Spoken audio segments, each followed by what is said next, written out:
हमारा आज का वर्ड पेनेंस। पेनेंस ये नाउन के तौर पर इस्तेमाल होता है और वर्ब के तौर पर भी इस्तेमाल होता है। इसके स्पेलिंग देख लीजिए, PENANCE,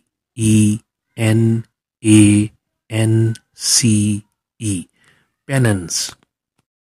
इंग्लिश में इसका मतलब an act that shows that you feel sorry about something that you have done, sometimes for religious reasons। ऐसा अमल जो ये जाहिर करे कि आप मजहबी वजूहात की बिना पर किसी ऐसी गलती पर शर्मिंदा हैं जो माजी में सरजद हुई हो। उर्दू में इसका मतलब किसी गुनाह के कफारे के तौर पर बर्दाश्त की जाने वाली जहमत।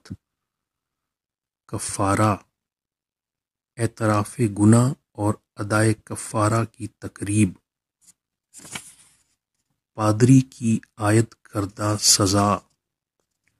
और जब ये वर्ड वर्ब के तौर पर इस्तेमाल होता है तो इसका मतलब सज़ा आयद करना। इसको मज़ीद बेहतर तौर पर समझने के लिए एक जुमले का सहारा लेते हैं। As a penance she said she would buy them all a box of chocolates. यानी उसने कहा कि कफ़ारे के तौर पर, सज़ा के तौर पर वो सबको चॉकलेट का एक एक बॉक्स लेकर देगी। इसके साथ ही आज का प्रोग्राम अपने इख्तिताम को पहुंचता है। अगर अब तक आपने चैनल को सब्सक्राइब नहीं किया तो बराए मेहरबानी चैनल को सब्सक्राइब कर लीजिए और घंटी के बटन को दबा दें ताकि आने वाली वीडियोस के नोटिफिकेशंस आपको बाकायदगी से मौसूल होते रहें।